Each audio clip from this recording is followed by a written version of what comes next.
Welcome back to another episode of Because Growth Matters, the podcast where we explore what drives performance, growth, and lasting success in sales and leadership. I'm your host, Daniel Robus, and each week we get to sit down with business leaders, thinkers, and practitioners who are making an impact in the way business gets done. Today, I'm thrilled to be joined by Dr. Christopher Croner. Chris is a psychologist, consultant, and author. He's best known for his work in helping organizations identify, hire, and retain high-performing salespeople, particularly those rare and highly valuable hunters who thrive on new business development. He's the co-author of the book, Never Hire a Bad Salesperson Again, and the creator of Sales Drive Assessment, which has been used by thousands of companies to improve their sales hiring success. With years of research and hands-on experience, Chris has become a trusted voice for executives and sales leaders who know that the right hire doesn't just fill a seat, it transforms results. Today, we'll explore a bit of Chris's journey, the science of hiring, the lessons he's learned while writing the book, and what leaders should do after the appointment to maximize performance. Chris, welcome to Because Growth Matters. Daniel, thank you so much. I greatly appreciate the kind introduction and the opportunity to be of service to you today. Thank you.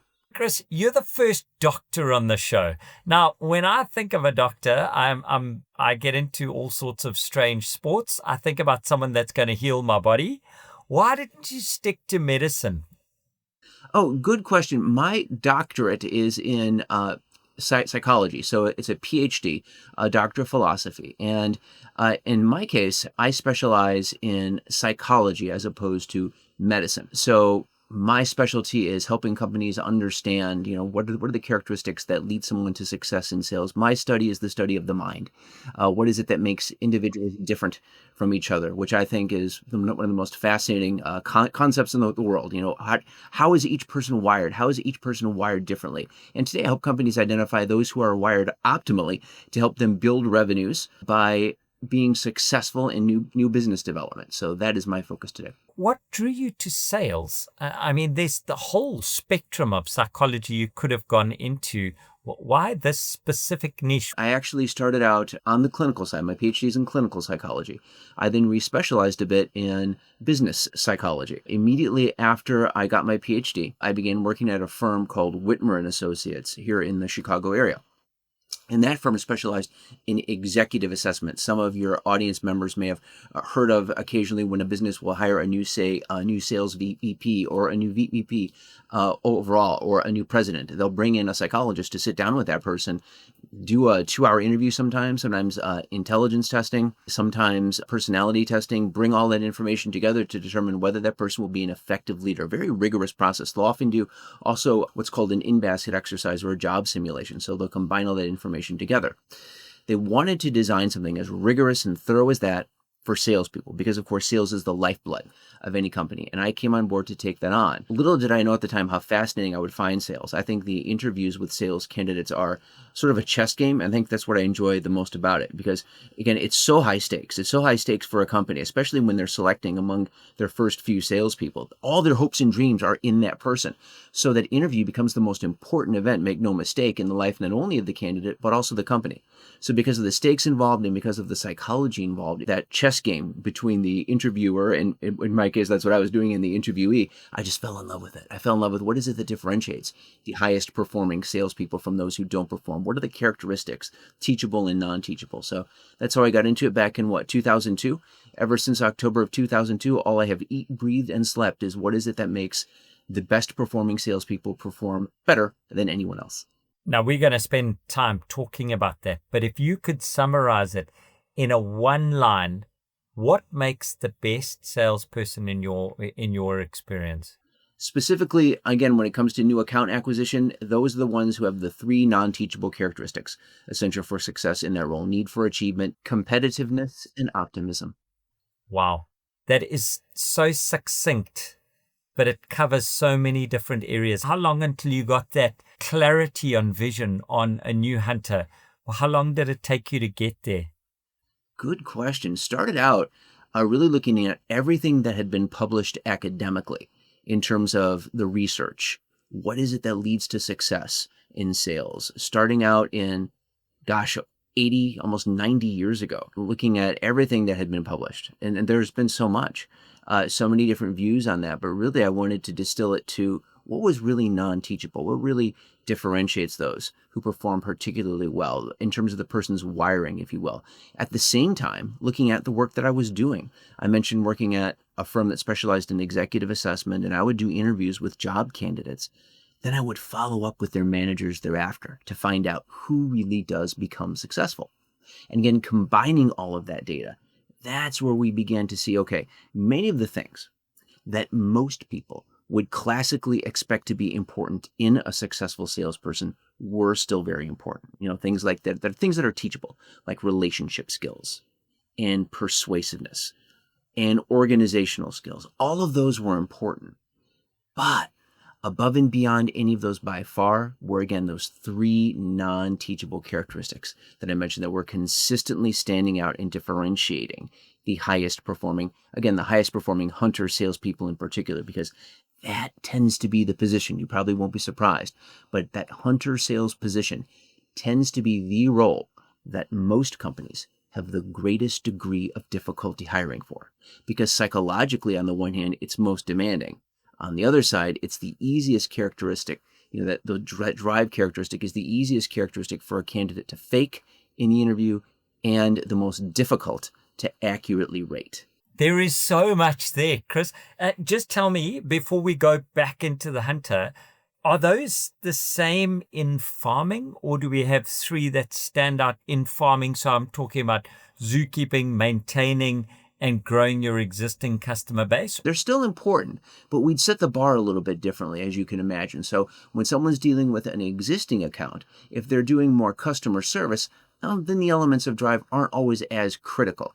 However, if their job is to grow an existing account, then, as some of our clients will describe it, they're in some cases hunting on a farm. They may need a little bit more of those drive elements than if they were only doing customer service. Not to suggest that customer service isn't critical to any company, but when we start growing an existing book of business or looking for a new book of business, that's where these characteristics become important. And I'm happy to get into each of them with you if you'd like, of course. That would be wonderful. Are you only dealing Fortune 500? Is it big companies, or do you have a range? Where do you see your services fitting? Of course, we work with companies of all sizes. So a company hiring their very first salesperson all the way to companies hiring hundreds of salespeople per year. As you can imagine, when a company is hiring its first salesperson, all their hopes and dreams are with that one person. And everything is so important in terms of the hiring process, because that one person counts for, in some cases, hundreds of individuals, because it's just that first, it's that first sale. Something has to start the momentum, if you will. And that's where I love spending time helping companies identify what is it that they're really looking for in that role, and then really bring people on board who are an ideal fit in that situation, as well as on the other side, companies who are hiring hundreds, setting them up with a subscription to our assessment, making sure that everybody they bring on board is brought on board with a consistent process, a consistent hiring process, that it's always calibrated the same way every time, maximizing their chances of success. Consistency in the hiring process, that's a gem. I mean, that is just wisdom there. But I want to rewind. Those people that are hiring their salespeople for the first time, this I'm imagining, because I've experienced it, are small businesses that are growing from owner-led businesses, maybe consulting organizations, trying to break into the market where that demand gen is not being fulfilled by the owners, and we've got an independent. What are three common mistakes that you see people making there that you have to swoop in and rescue? There are so many mistakes that people make, but it's all with the best intentions. They're doing the best that they can. They're doing the best that they can when it comes to, okay, I need a salesperson. What am I going to look for? And so it goes back to what I mentioned before. They start to think, okay, what am I looking for? I'm looking for somebody who has maybe the gift of gab, someone who likes people, who's a likable person, someone who loves money. Oh, I know, someone who's worked at a very large company. I mean, surely if they've done that, they've had world-class sales training, surely they'll bring that same degree of success to bear for us, right? Well, again, those are the embodiment of some of the classic mistakes. So rewinding a bit, starting with the last one, oftentimes people will think, okay, I need a candidate They try to take a shortcut thinking, okay, I need a candidate who's worked at a very large company. And the thinking is this person has had world-class sales training, so maybe I won't need to do that. And then again, if they've worked at a very large company and they've been successful, they'll bring that same degree of success again to bear for us. Well, something important to think about is what really led to that person's success in that example with that large company. Was it always their own effort, or was it really the fact that they had all that brand recognition and collateral material that were opening the doors for them, if you will, and making those cold calls just a little bit easier? So that's one of the first classic mistakes that we see, is getting the person from a very large company. A second one is when people are looking for somebody who's going to be successful in sales, they'll have the classic biases that people bring to the table. Things like, oh, I need somebody who's very outgoing, someone who just has the gift of gab, etc. And that's not always the case at all. You may have somebody who's very, very quiet, who's an introvert, who's excellent at sales, because those three elements of drive that we talk about don't necessarily depend upon the person being an extrovert. They're separate from that particular type of a characteristic. And then one of the classic ones too is someone looking for someone who's just motivated by money. Again, if you have someone who's just motivated by money, the challenge you run into in that case is that we typically see that they get up to a certain level of production and then they level off. And you're left asking, wait a minute, what happened? I've seen this person sell before. I know they have what it takes. What's going on in this case? In our book, we refer to this type of individual as the flatliner. Oftentimes when we work with companies who are struggling with this issue of people who are just maintaining a base level of production and never going above it, we'll ask them, well, what do you look for? Just curious in terms of your candidates. And they'll say, well, we want someone who's motivated by money. In fact, we may go so far as to make sure the person, say, has a mortgage or a couple car payments or kids in school to really provide that external pressure. Well, the challenge, of course, is when they've reached the level of production that allows them to relieve that external pressure or reach the lifestyle that they were really going after.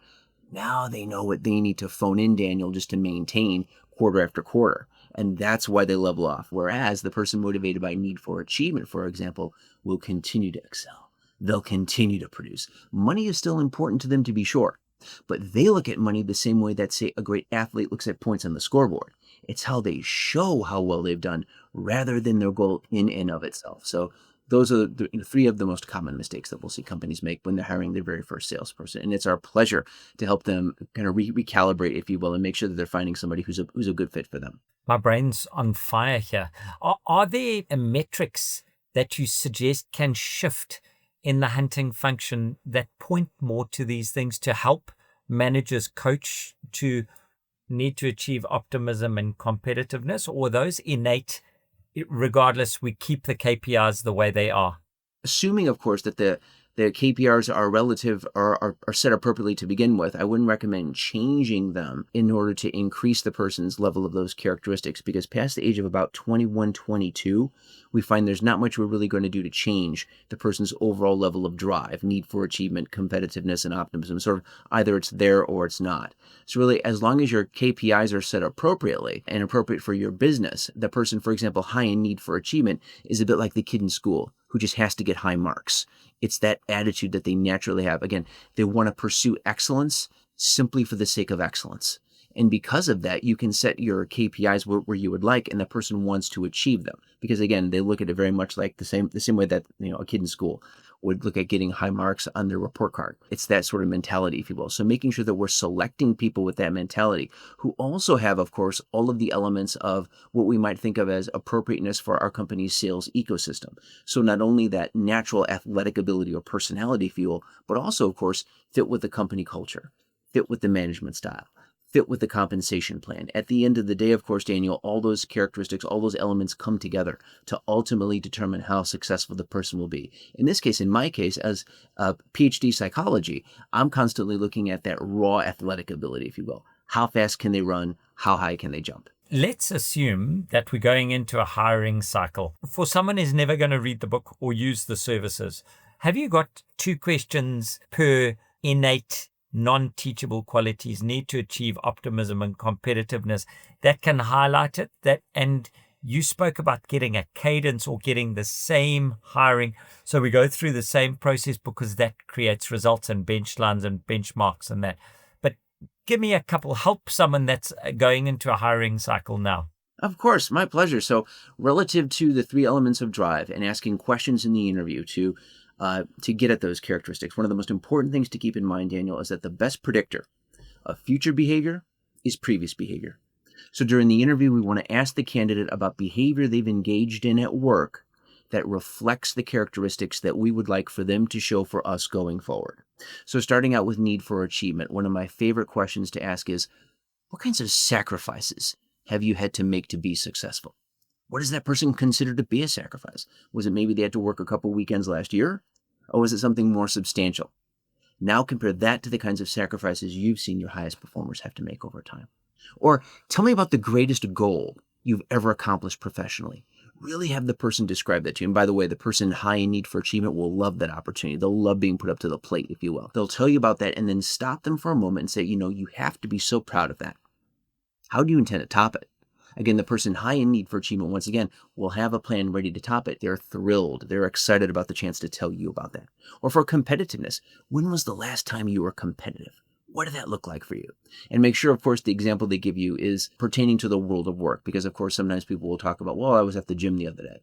And I was running around the track and I started to lap somebody. Or someone started to lap me. And I knew I had to beat them at that point. I had to win, if you will. Okay, well, bring it back to the world of work. What does that look like?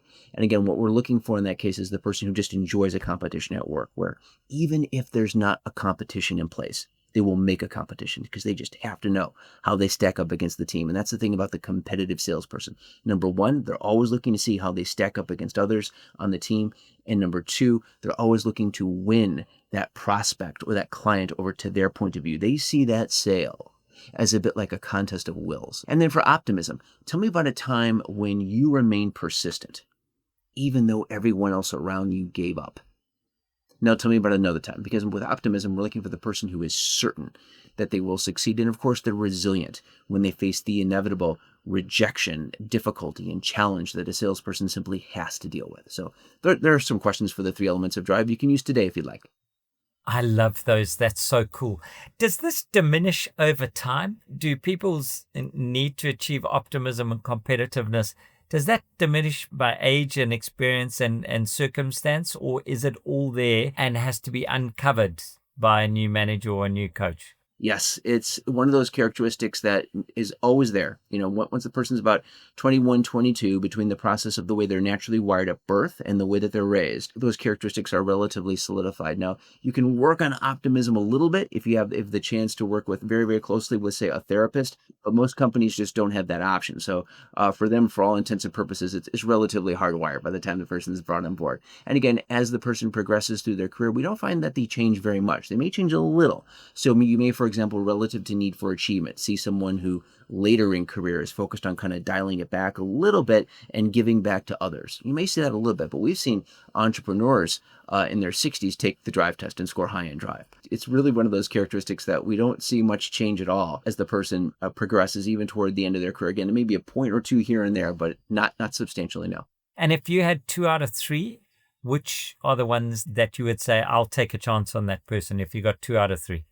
Good question. A related question we often get as well is, do we weight the 3 elements of drive differently? And yes, we do. So relative to the 3 elements of drive, we have the heaviest weight on need for achievement. We find although all 3 characteristics are important, need for achievement is the most important, which is kind of interesting, simply because most people, when they think about sales, they think about, again, persuasion, relationship skills. They don't often think of need for achievement or the pursuit of excellence for its own sake. But that one is actually the most important, not only for salespeople, but also incidentally for entrepreneurs. The research shows that consistently, that correlation. People have to kind of get up every morning and make it happen, and there's nobody sitting over them watching them. So need for achievement is the most important. The second most important is competitiveness. And the third most important is optimism. So you mentioned, is there a situation where you could have, say, 2 of the 3? Occasionally, you may see someone who has high need for achievement, high competitiveness, but maybe lower optimism in some cases.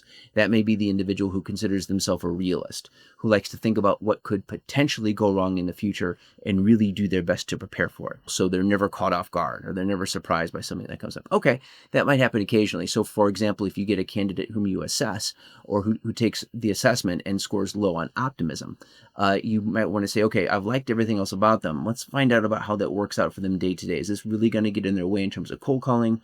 Do they just like to really prepare? Is there a nuance there? Then you might bring them in and really kind of suss that out, if you will. The well-constructed test, to be sure, is like the x-ray. The well-constructed behavioral interview thereafter is like the CAT scan. That's where we really dig down deep and understand what's going on underneath the surface and what makes that person tick. That's amazing. Can you do the assessment without being a customer? Where can they get access to it? How do they do it? Of course. Yeah, if any of your listeners hire salespeople or own a business, they can go to salesdrive.info, and there's a big button at salesdrive.info. I'll send you the link, in fact, that you can post if you like. They can click that link, and right there will be the opportunity for them to request an assessment, and it's our pleasure to set that up. In fact, in that scenario, after they have, say, for example, if they want their candidate to take a complimentary assessment or one of their current salespeople, I'm happy to schedule a call with them personally to walk them through the results, give them as much guidance as they would like. As you mentioned, we've worked with many companies, but over 1,500 worldwide. We've administered over 150,000 assessments. It's my pleasure to share the best of what we know and help them. And particularly, I get a great deal of enjoyment and fulfillment when a company is in particular hiring their first salesperson or their first few. Even though we work with companies large and small, we have some who do subscriptions who hire hundreds or thousands every year. But the ones who are hiring their first one or two, that's when it really matters the most to them. And so I do get a lot of enjoyment helping them identify, okay, what are they really looking for and how do they make sure they find it? What do you look for on a resume or a LinkedIn profile? What questions do you ask? What's the ideal background for somebody who's going to start performing well from day one? I'm happy to share that. Just for our audience, Chris is like this on camera and off camera. You are just open and wanting people to learn. I really appreciate it, and how humble you are, and how even with my stupid questions, you're like very gracious. So I'm going to ask one of them, what do I look for on a CV? We'll tend to look for specific characteristics that indicate high drive. We've had some clients where almost every single individual they assess scores high in drive on our assessment. And I've asked them, what do you look for in terms of a resume or a CV or a LinkedIn profile? And they said they really look for three things. Number one, of course, they look for the passive candidates more so than the active candidates. Because again, if someone's been actively out there looking for a while in the world of sales, as you can imagine, there's typically a good reason for it. So they tend to look for the passive candidates more so. Second, they want to make sure that the individual is not a job hopper, so they have some longevity in the positions they've held. Now, of course, immediately after school, we can give somebody some time to get their ship legs. Maybe that will take a job or two. But thereafter, we would expect that they would at least have some tenure. If we see, for example, someone who's 2 years, 2 years, 2 years, 2 years, 2 years, as I mentioned, the best predictor of future behavior is previous behavior. So if we start to see that on the resume, we can reasonably predict that that's what's going to happen to us too. And number three, looking for the individual who is able to provide some sort of metrics to show that they have done well in the past. And that can differ depending on where our listeners are throughout the world, or even sometimes throughout, within the United States. Different states, for example, will have different laws about what we can ask in terms of the person's background. Some companies will, for example, ask the candidate for a W-2, which is a tax statement, to show that they have done well in the past, or some other data to show that they have done well previously, metrics, if you will. So those three things together, again, once more, the person is more of the passive seeker than the active seeker. Number two, they're not a job hopper. And number three, they're able to provide some metrics. A related question we'll often get as well, if we're bringing someone on board, and this is our first salesperson, for example, and we want to make sure that they hit the ground running, we need somebody who's going to start at least filling their pipeline quickly. What do we look for then? And my broad recommendation in that regard is the person who has had at least 2 to 3 years of relevant previous experience at a similarly sized company, as well as an overall drive score on the drive test of a 4 or a 5 out of 5. And I say 2 to 3 years of previous experience, so the person's had sales 101. If you want them to start performing quickly, you might not feel you have time to resources to give them that 101 training. If they've worked at a similarly sized company, they've dealt with the challenges inherent when they don't necessarily have all the advantages, as I mentioned before, of working with a large company. And then when they have the higher overall drive score, the 4 or 5 or green, if you will, on drive, that indicates, of course, that they have the passion to execute on that knowledge. So that would be what I'd look for in that case too. My brain is full at this stage. It's just so exciting for people who have now appointed someone and they are maybe not right in the hunting role. What do we do? If you have someone who's in a hunter position and you really don't have the opportunity to move them, it's really all about saying, okay, what can we do to maximize the person's potential where they are? You may have an individual who has maybe lower need for achievement. Maybe they're very competitive. Can we start a competition to make sure that they're happy or that they start performing well? If you do have the opportunity and you're in a situation where you can move people, we know that they're probably not going to change much. So that personality structure isn't going to change much. So if they haven't been effective as a hunter, they haven't moved the needle very much, and we've assessed them, and we've assessed that that drive score isn't as strong, we might move them into a position where they're going to be happier. For example, you may have an individual who's lower in drive who might do fantastic at a position that like we discussed before, in more customer service. They might do very, very well and be very fulfilled in that role. At the end of the day, of course, it's all about making sure that the match is right on both sides, not only for the company, but also for the person. You don't want to put the person in a role where the company's going to be miserable and they're going to be miserable with the psychological demands that hunter role is placing on them, if you will. So making sure that it's right on both sides. Chris, where do people drop the ball after giving Daniel the job? Is it onboarding, coaching, culture? Where do you see people not maximizing their folks? Perhaps one of the greatest is the onboarding process, because you never get a second chance to make a first impression, as they say. And that's one of the areas that we talk about in our book, is how do you onboard someone successfully who's high in drive?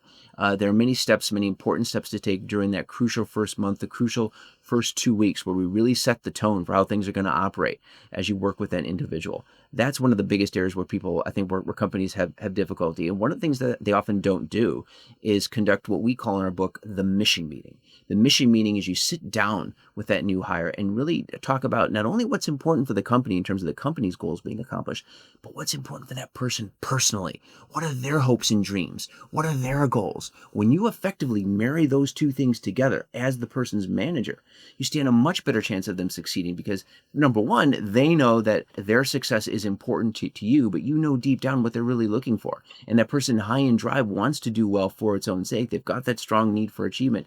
Take advantage of that. Sit down with the individual and really talk about, okay, what can we do to make sure not only that the company's goals are met, but that your personal goals are met. I really want to make sure both of those things. And then, of course, the rest of the onboarding process is crucial too, making sure the person knows that they're supported, that they have the material they need. I think that's one of the big temptations when you have somebody whom you've assessed to be high in drive. The company will think, okay, great, I have this high drive person, let's throw them to the wolves. I'm sure they're going to do just fine. But again, that's where they often struggle, is they'll throw that person to the wolves, if you will. And again, that person doesn't know everything that they need to do at that particular company. They might have done well in the past, but there are always going to be nuances. So making sure that they have that advantage of having sat down with you several times, they know that you're a trusted mentor, and that onboarding process has been very thorough. That's one of the biggest areas where companies will tend to drop the ball, is right up front, and then everything falls off thereafter. So that would be, if I could only pick one area to focus on today, it would be the onboarding process. And we'll give you that a step-by-step process for that in the book, Never Hire a Bad Salesperson Again. Let's talk about the book. You were going through this journey. You've seen a need. You've created an assessment that's making an impact. Why go into a book? Is that just what doctors do? Yes, you agree when you get your PhD that I will write at least one book every 10 years. Truthfully, I just enjoyed the idea of taking something that, again, so many companies struggle with, as I mentioned. They think to the point that it's just a crapshoot, and narrowing it down into a singular step-by-step process that they could use that we outline in that succinct book. I mean, we made sure that it wasn't, an overly long book to read. It's something you could read on a flight, but it'll give you exactly what you need. Everything you need is right there. We talk about our research, we talk about the 3 elements of drive, how we arrived at those, and then we give you a step-by-step process for hiring, for finding those individuals, questions to ask. There's even a downloadable interview guide with all my favorite questions, including the ones I mentioned before, and it's all scoreable. So all that's included in the book for you as well. Tell me about the writing process. You speak of we quite often. Who did you write it with? Richard Abraham, my business partner, he wrote another book here, Mr. Smooze, The Art and Science of Selling Through Relationships. He and I got together and wrote the first edition of Never Hire a Bad Salesperson Again back in 2005.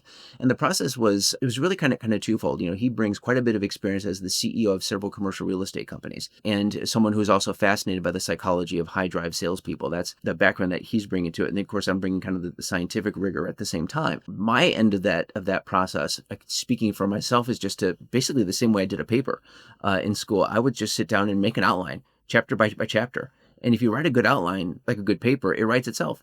So sitting down to say, okay, here's what I want to say. I have a good outline, and then setting aside, if you do want to write a book, set aside a day a week where that's what you do. Is you focus on that, and nothing else can disturb or bother you. You have the permanent do not disturb sign up, if you will, if at all possible. And that's what you just head down, focus, and get it done chapter by chapter, and then find the resources, of course, that you need to publish it thereafter. How long did it take you, Chris? I want to say the better part of about a year to finish up from start to finish, from inception to completion. And that was just all about saying, okay, what are the things that we want to cover? What is an order, if you will, to cover these topics that would be easily digestible, that would the company or the reader will get the most out of. And then in the second edition, saying, okay, here's everything people liked about the first one. Here are the things people would like to see more of, and making those adjustments. Adding, for example, that part about the chapter on onboarding. How do we onboard somebody effectively who's high in drive? I wanted to design something where even if I was gone, someone could take that book, and although they can't have the drive test, but they can at least have the book. They can have everything that they can do outside of the assessment to make sure that the people they're bringing on board are the highest potential they can be for them. That was my goal for the book. And what was the biggest thing you learned while writing a book? I think the importance of being succinct. Coming from the academic world, there's always the tendency to think like you're going to be rewarded for the voluminous nature of the information that you present on any given topic. Rather, it's, can you present a topic that is succinct, that's still obviously backed by research, but it's something that the reader, particularly when they're in a situation when they're hiring salespeople, can use immediately. Making sure that everything was very usable. And again, my co-author and business partner, Mr. Richard Abraham, was very helpful to me in that regard too. Wow. I watched an interview with Lin-Manuel Miranda, and he was saying, how can he make couplets even less? How can he get the message across while using fewer and fewer words, verses, or notes, which is just incredible. Just the genius of being able to take big ideas and make them smaller so that they're more consumable is, I think it was Winston who said it. Winston Churchill, please excuse me for writing a long letter. I didn't have the time to write a short one. So I really appreciate that. Yeah, I was lucky enough to have a writing coach early on too, who gave the suggestion: pretend you have to pay something, a quarter, for example, here in the United States for every syllable that you use. And really that's sort of a good shorthand to say, okay, even expressing a given word, is there a shorter word? The more you can truncate, the more succinct you can be, the more effectively you can communicate. You communicate much more effectively to many more people when you do so in a way that the most people can understand clearly. For our listeners, this is for a business book. If you're a fantasy author, do not listen to Christopher. Write. Sometimes I read to learn, and sometimes I read just for the pure pleasure, like sipping a red wine. I want big words, and I want lots of them, and I want to be taken to different worlds. But I cannot wait to get into your book. Because I've been the hire that was wrong, I can't wait to take the test and find out that I'm not a hunter. It's just, I'm looking forward to it because I get hired for my Rolodex or because I like to talk to people.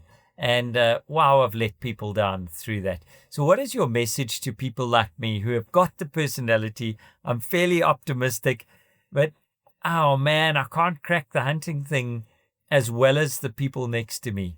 What do we do if, say, competitiveness isn't or need for achievement isn't the biggest one? How do I be successful at hunting? At the end of the day, it's all about what fulfills you. So, for example, you may have an individual, again, that's a great point. It's not uncommon that a company will reach out to us and want to have sometimes the CEO of the company complete the assessment, or they'll ask the VP of sales to complete the assessment. Well, the assessment, the drive test, is scored based upon pure full-time hunter salespeople as opposed to senior executives. So the scoring is going to be kind of apples and oranges. The person who's in a more senior role might not always score the same or as high as someone who's in a more traditional sales role. And it's also not unusual that, as you mentioned, the person who has built up a great book of business, that they're focused maybe a bit more on shepherding, might not score as high on the drive test. And that's fine too. If relative to the group they're doing great, that's fine. That's absolutely fine that they're doing well. Again, we're really looking for, okay, what is it that if we're bringing someone on board, particularly who's new to this particular role, maybe they've been successful elsewhere, are they going to continue to bring that same degree of success to bear, if you will, in this position? So if you've been doing well, that's great. Keep doing what you're doing. Keep enjoying what you're doing. Nothing wrong with that at all. Sure. I'm relieved. Everybody's going to ask you this. I'm sure it's not a new question or a novel one.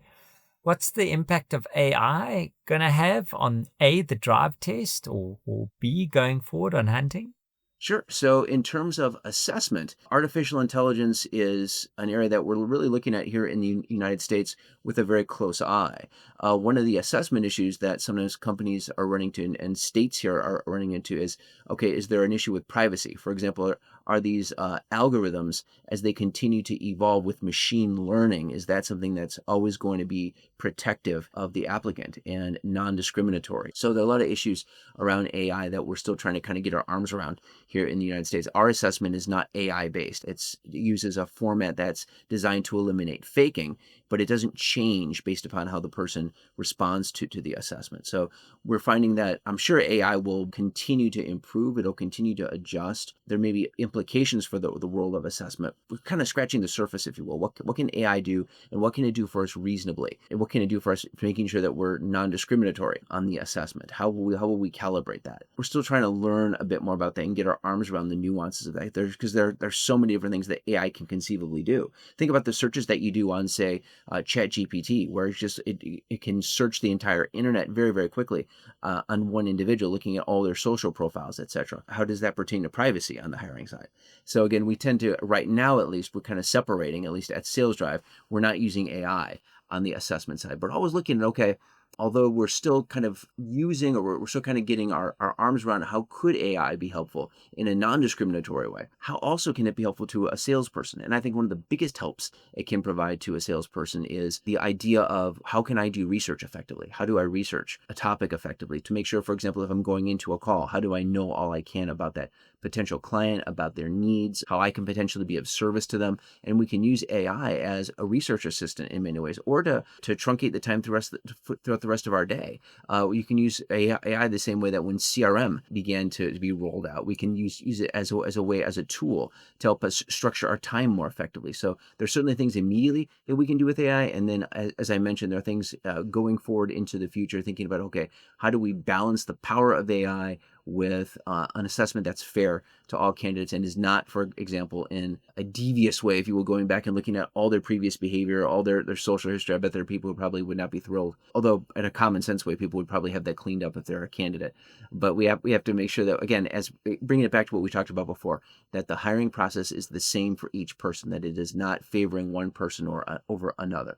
And that's the aspect, because AI is so strong and so new right now, that we're still kind of getting our arms around, developing a fair system of it. My second to last question, Christopher: a book, a podcast, or a website that you recommend that we read just to keep ahead in the service environment, in how we can service our people better, or our customers? What would you recommend? What's on your to be read list that you would recommend to us, apart from your book, which we are strongly recommending? The book that I'm reading right now that I think is very interesting on the sales side is called Outgrow.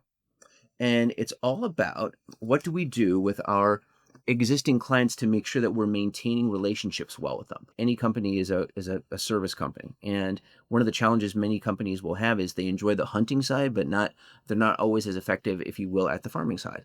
And Outgrow, it's by Alex Goldfein. And it outlines exactly what you can do to best be of service to your clients, specifically a process to use to call them up and just ask them, what can I do to help you?